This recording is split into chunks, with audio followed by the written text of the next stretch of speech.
Shalom, selamat siang. Tuhan itu baik, amin. Ada begitu banyak alasan untuk kita memuji dan bersyukur atas kebaikan Tuhan.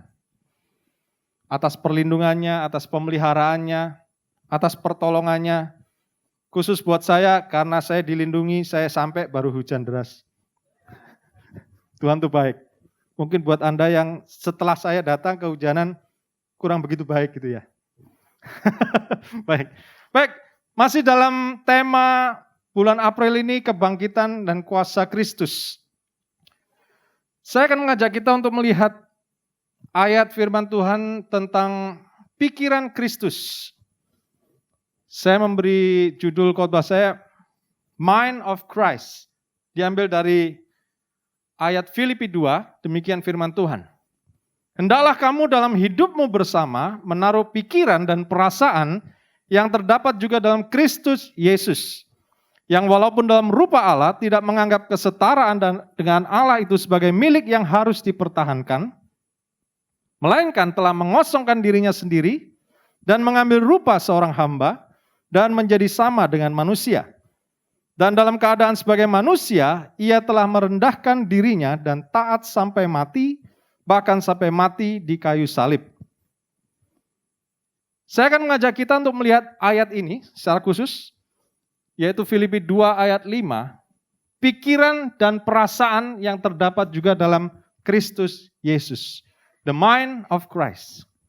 Saudara, kalau dalam bahasa Indonesia, pikiran dan perasaan ini adalah dua kata.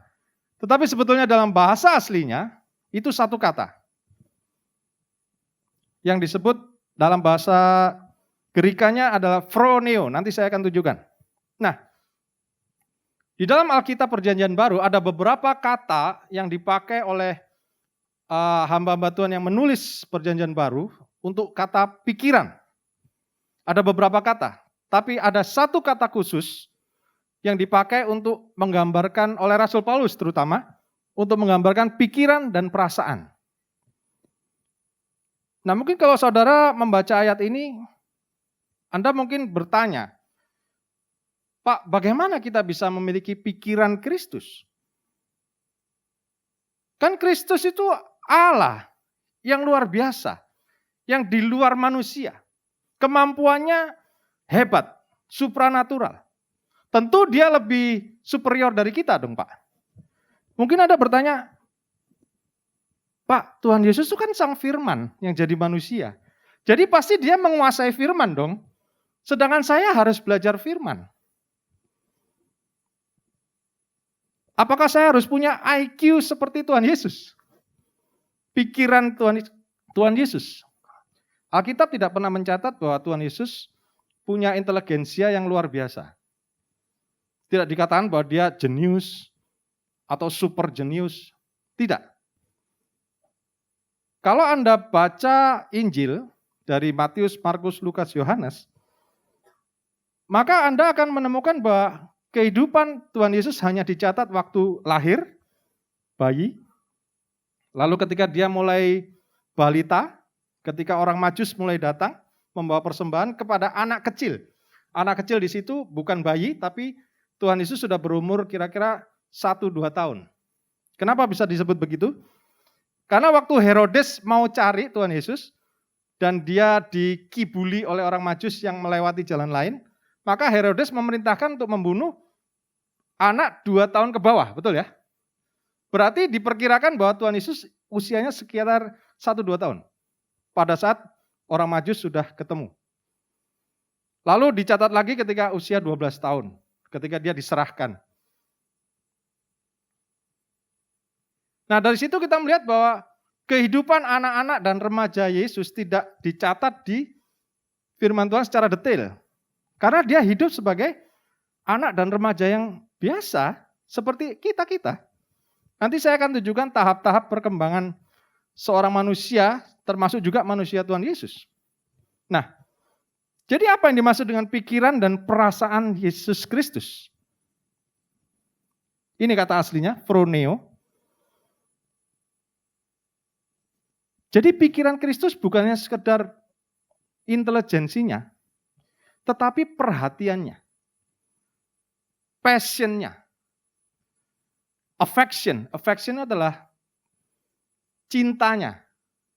Makanya ditulis pikiran dan perasaan. Jadi ini bukannya sekedar intelijensia. Memang kita sebagai manusia, kalau Anda Google, salah satu anggota tubuh manusia yang paling hebat nih otak kita, intelijensia kita.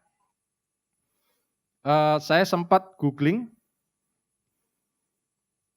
otak kita ini rata-rata hanya 2% beratnya dari tubuh kita. Jadi kalau Anda beratnya misal 50 kilo, otak Anda nggak akan lebih dari 1 kilo. Bukan berarti orang yang otaknya lebih besar lalu lebih intelijen. Enggak selalu. Karena Albert Einstein orangnya kecil, otaknya juga kecil. Jadi berbahagialah Anda yang kecil-kecil. Kemungkinan bahkan Anda lebih jenius gitu. Tapi otak kita walaupun hanya 2% dari tubuh, mengkonsumsi energi 20% dari seluruh energi kita. Karena dia kerja terus, saudara. Otak kita nggak pernah berhenti bekerja. Buktinya adalah waktu tidur pun otak masih bekerja. Sama seperti jantung. Jantung juga bekerja. Otak juga bekerja. Anda pasti pernah mimpi kan? Nah itu salah satu bukti otak masih kerja. Cuma memang menurun ya. Waktu tidur dan waktu waspada. Bukan berarti bahwa pikiran kita harus hebat intelijen, enggak. Tetapi phroneo yang dimaksud sini adalah bukan hanya pikiran, tapi perasaan dan emosi kita dilibatkan. Yang kedua, melatih pikiran. Phroneo juga berarti melatih pikiran. Pikiran yang dilatih seperti Kristus. Apa itu? Nanti kita lihat. A habit, sebuah kebiasaan berpikir. Intensively to interest oneself with concern or obedience. Jadi phroneo, kata yang dipilih oleh Paulus untuk menggambarkan pikiran dan perasaan Kristus, itu bukan hanya sekedar intelijensi, tapi juga emosi Tuhan, kecintaan Tuhan, bahwa pikiran dan perasaan Kristus itu dicurahkan untuk satu hal, yaitu menggenapi rencana Allah dalam kehidupannya. Sebuah ketaatan, karena ada ketaatan yang harus terlibat di sana. Nah saudara, Anda bisa membayangkan bahwa Tuhan Yesus dalam kedudukannya sebagai anak Allah yang menjadi manusia, dia tahu skenario yang akan dia jalani di dunia. Betul enggak? Alkitab mencatat bahwa kehidupan Yesus menggenapi paling tidak minimal 57 nubuatan dari Perjanjian Lama. Sejak dari kelahirannya, dari seorang perawan Maria, dari seorang perawan, itu sudah dinubuatkan. Lalu lahir di kota Bethlehem, itu ada nubuatannya. Mati, disalibkan, bangkit lagi, itu sudah dinubuatkan di Perjanjian Lama. Jadi Anda bayangkan, ini masa-masa ketika Tuhan Yesus belum datang ke dunia, itu sudah dinubuatkan. Bahkan masuknya Tuhan Yesus ke kota Yerusalem naik keledai aja sudah dinubuatkan. Ada nubuatannya. Berarti itu sudah ada skenarionya, betul kan? Kalau seperti film itu ada skenarionya. Mati disiksa, di dalam Yesaya itu ada. Nah kira-kira saudara, kalau saudara ditawari produser film, sebuah skenario, lalu skenarionya seperti kehidupan Yesus dari lahir sampai mati, Anda mau enggak?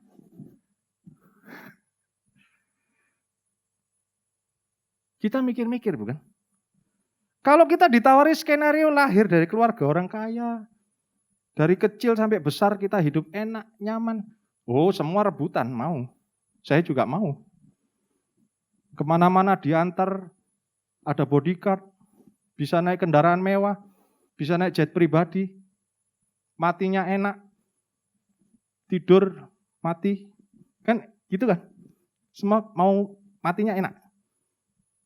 Tapi kalau Anda ditawari skenario, Anda lahir tidak diharapkan, Anda dianggap anak haram. Loh, Tuhan Yesus dianggap anak haram. Karena dia lahir di luar nikah. Tanda petik. Yusuf dan Maria belum menikah. Lalu Maria hamil. Seumur hidup, bahkan oleh ahli Taurat dan orang Farisi, Yesus disebut anak haram. Lalu mungkin dalam masa kecilnya, dia juga dibully oleh teman-temannya. Sebagai anak haram, dia tidak diterima. Teman-temannya mungkin kurang mau bergaul dengan dia. Mungkin orang tua tetangganya melarang anak-anaknya untuk bergaul dengan Yesus. Kalau Anda perhatikan di salah satu Injil, bahkan Yesus disebut tidak waras. Karena dia mengatakan hal-hal di luar tradisi Yahudi. Dia dianggap melanggar tradisi. Bukan itu saja, akhir hidupnya Yesus harus disiksa sampai mati, bahkan mati dengan hina di atas kayu salib. Hanya orang yang punya pikiran dan perasaan seperti Kristus yang mau menerima skenario hidup seperti itu. Setuju? Nah, itu yang kita harus pelajari. Kita minta sama Tuhan, bagaimana Tuhan? Bahwa kehidupan seperti Kristus, pikiran seperti Kristus, itu kita juga bisa terima. Bukan sekedar Yesus datang lalu dia dapat segala fasilitas. Anda harus ingat bahwa Yesus tidak pernah melakukan mujizat selama hidupnya sebelum dia menerima otoritas, yaitu dibaptis oleh Roh Kudus. Ketika Roh Kudus turun, baru dia memulai pelayanannya, melakukan banyak mujizat. Sebelum itu tidak ada mujizat. Bukan dia nggak bisa, tapi dia nggak dapat otoritas, nggak dapat izin dari Bapa di surga. Belum waktunya. Anda ingat ketika di peristiwa di pernikahan di Kana, waktu Ibu Yesus minta untuk mengubah air jadi anggur, Yesus sempat berkata, waktuku belum tiba.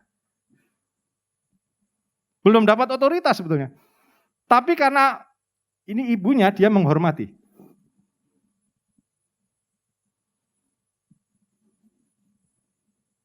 Jadi Yesus tunduk kepada Allah Bapa.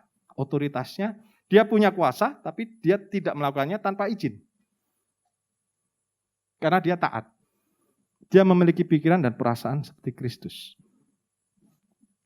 Nah, ini adalah tahap-tahap bagaimana seorang manusia dari lahir sampai jadi dewasa. Ini juga berlaku untuk keadaan rohani.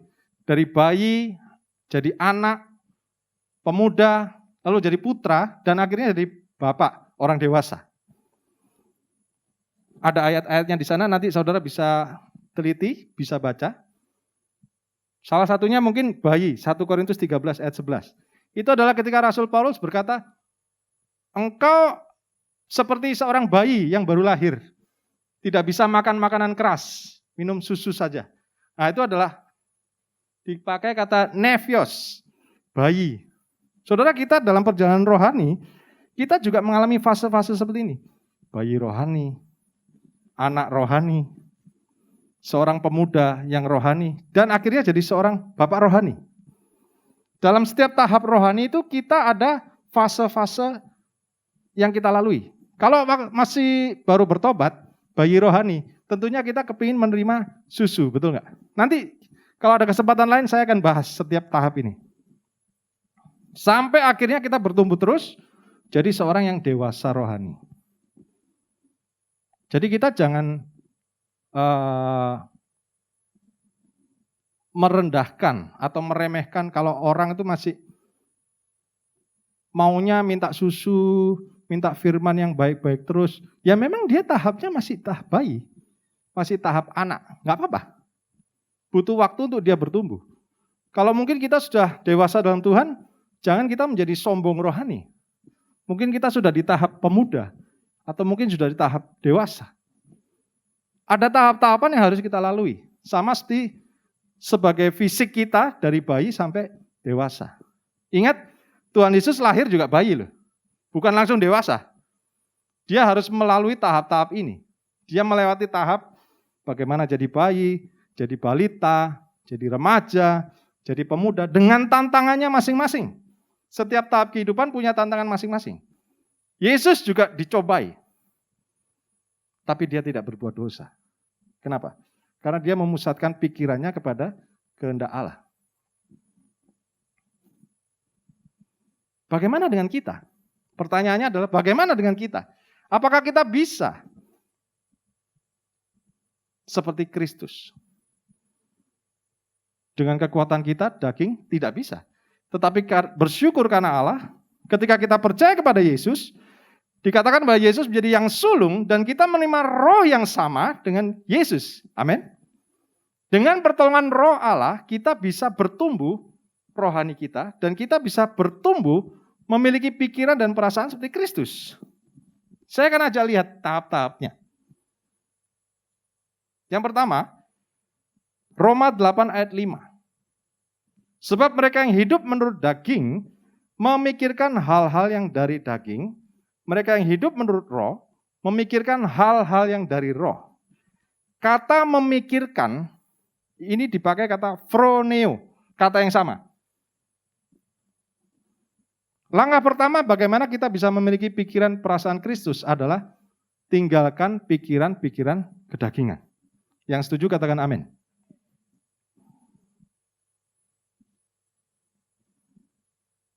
Pak, kita ini masih hidup dalam daging. Masih lapar, masih haus, masih punya hawa nafsu. Betul. Tetapi jangan memusatkan pikiranmu kepada hal-hal daging. Itu suatu hal yang berbeda. Galatia 5 ayat 19 sampai 22 dengan jelas membedakan antara daging dan roh. Perbuatan daging telah nyata, yaitu percabulan, kecemaran, hawa nafsu, penyembahan berhala, sihir, perseteruan, perselisihan, iri hati, amarah, kepentingan diri sendiri, percideraan, roh pemecah, kedengkian, kemabukan, pesta pora. Kadang-kadang kita masih tergoda untuk melakukannya. Tapi jangan dipikirkan terus-menerus. Kita harus mematikan daging kita. Kita harus memusatkan pikiran. Jadi phroneo itu adalah bukan sekedar pikiran yang berisi informasi. Bukan sekedar knowledge, tapi sebuah pikiran yang difokuskan. Diarahkan ke suatu tujuan tertentu.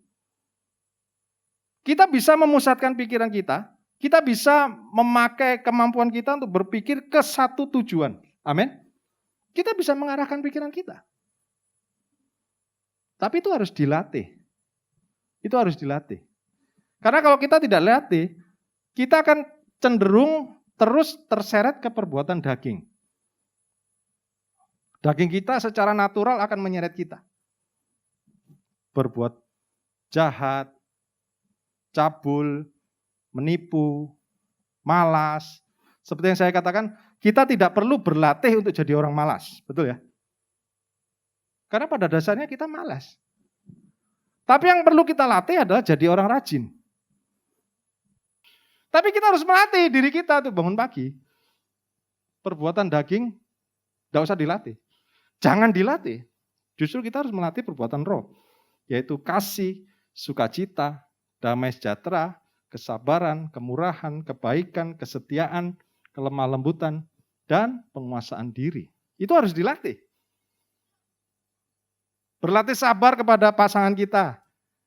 Berlatih sabar kepada istri, suami kita. Berlatih sabar kepada anak-anak kita. Anda berlatih sabar kepada tetangga Anda.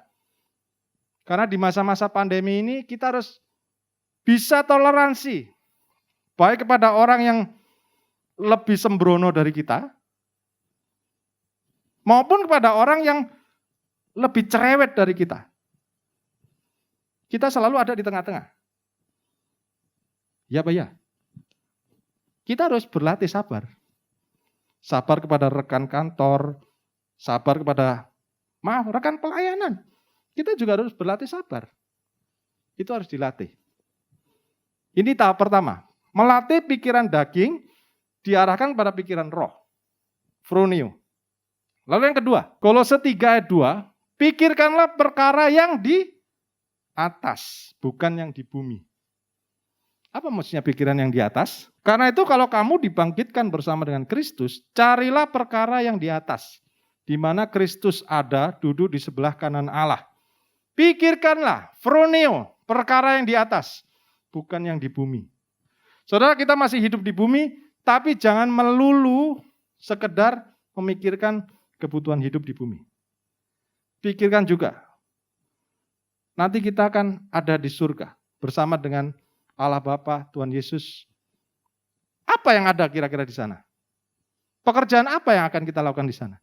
Hal-hal apa yang akan kita bawa ke sana? Anda renungkan itu. Anda tanya, Tuhan, apa ya yang aku harus bawa untuk kekekalan? Saudara, kita hidup di dunia 70-80 tahun, betul? Kalau umur panjang, bisa 90 tahun, 100 tahun. Seperti Oma, bisa sampai 92 tahun, puji Tuhan. Tapi dibanding kekekalan itu tidak ada artinya. Kalau Anda belajar matematika, semua bilangan dibagi dengan kekekalan, itu adalah 0. Semua bilangan dibalik, kalau dibagi 0, itu tak terhingga. Betul ya? Nah, kekekalan itu kan tak terhingga. Jadi kalau semua bilangan berapapun dibagi tak terhingga, jadinya 0. Gak ada artinya. Karena itu kita harus lebih memikirkan perkara-perkara yang di atas. Perkara yang nanti kita harus lebih fokus.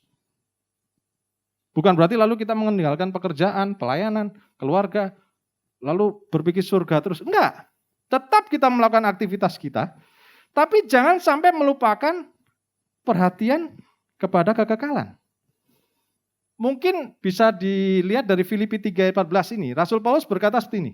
Berlari-lari kepada tujuan untuk memperoleh hadiah, yaitu panggilan sorgawi dari Allah dalam Kristus Yesus. Panggilan sorgawi ini kata yang sama dengan hal-hal yang di atas. Hal-hal yang harus kita perjuangkan.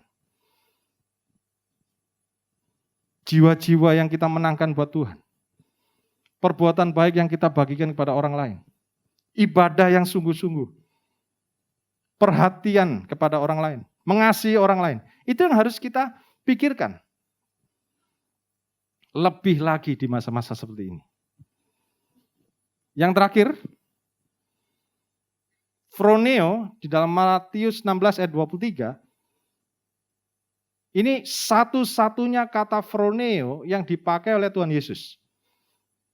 Maka Yesus berpaling dan berkata kepada Petrus, "Enyahlah iblis, engkau suatu batu sandungan bagiku, sebab engkau bukan phroneo apa yang dipikirkan Allah, melainkan apa yang dipikirkan manusia." Ini satu-satunya Yesus memakai kata phroneo. Ada juga di Markus, tetapi dalam konteks yang sama kepada Petrus. Nah, saya ajak kita melihat peristiwa ini. Kenapa Yesus sampai berkata seperti itu kepada Petrus? Sejak waktu itu Yesus mulai menyatakan kepada murid-muridnya bahwa ia harus pergi ke Yerusalem dan menanggung banyak penderitaan dari pihak tua-tua, imam-imam kepala dan ahli-ahli Taurat, lalu dibunuh dan dibangkitkan pada hari ketiga. Dua-dua. Maka Yesus berpaling dan berkata kepada Petrus, "Enyahlah iblis, engkau suatu batu sandungan bagiku, sebab engkau bukan phroneo apa yang dipikirkan Allah, melainkan apa yang dipikirkan manusia." 24. Karena barang siapa mau menyelamatkan nyawanya, ia akan kehilangan nyawanya. Tetapi barang siapa kehilangan nyawanya karena aku, ia akan memperolehnya. Sama-sama, 1, 2, 3. Sebab anak manusia akan datang dalam kemuliaan Bapanya, diiringi malaikat-malaikatnya. Pada waktu itu, ia akan membalas setiap orang menurut perbuatannya. Ini konteks Tuhan Yesus memakai kata phroneo. Ketika itu Yesus bercerita kepada murid-muridnya bahwa dia harus menerima banyak penderitaan dan aniaya. Nih di ayat 21. Lalu Petrus menarik Yesus dan berkata, "Jangan sekali-kali terjadi." Loh, maksudnya Petrus baik kan? Supaya Yesus tidak menderita. Supaya Yesus tidak perlu mati. Kenapa? Karena dalam bayangan Petrus, Yesus ini akan jadi raja. Raja Israel. Membebaskan mereka dari penjajahan Romawi. Dan mungkin juga Petrus berpikir, "Jangan Tuhan, mati disalib, disiksa, itu mengerikan. Mati yang enak-enak aja lah Tuhan. Enggak ada cara lain tak Tuhan." Tapi Yesus berkata, "Enyahlah." Siapa? Enyahlah siapa? Iblis. Iblis. Petrus disebut iblis. Anda misalnya mengusulkan hal-hal yang baik kepada gereja, lalu Bapak Gembala berkata, dalam nama Yesus aku usir iblis dari kamu. Anda sakit hati enggak? Sakit hati mestinya ya. Loh saya ini usul baik-baik kok ditolak, malah saya dikata-katain iblis. Itu yang terjadi dengan Petrus. Kenapa? Karena dia memikirkan perkara manusia. Dia memikirkan kedagingan. Dia tidak memikirkan rencana Allah buat Yesus. Saudara, kita harus hati-hati. Kita harus minta Tuhan hikmat. Untuk kita boleh mengerti pikiran perasaan Kristus. Apa kehendak Tuhan dalam hidup kita? Pikiran Allah dan melawan pikiran manusia. Manusia hanya mau kenyamanan. Ya kan? Petrus meminta nyaman. Jalan pintas. Keinginan pribadi. Kepentingan saya harus duluan. Saya harus nomor 1. Ego saya. Yang lain nanti. Yang penting saya selamat. Yang lainnya nanti dulu. Seperti saya tadi kan. Yang penting saya nggak kehujanan. Yang lain-lain memang gua pikirin. Itu pikiran manusia. Tapi pikiran Allah enggak. Pikiran Allah memikirkan kebutuhan orang lain. Pikiran Allah berpikir tentang proses yang harus kita lalui. Dan menyelesaikan satu pekerjaan itu sampai tuntas. Karena itu Yesus berkata, makananku adalah melakukan kehendak Bapakku. Makananku sampai tuntas. Karena itu di atas kayu salib dia berkata, tetelestai. Sudah selesai. Bapak Ibu Saudara, ini yang harus jadi pikiran dan perasaan kita.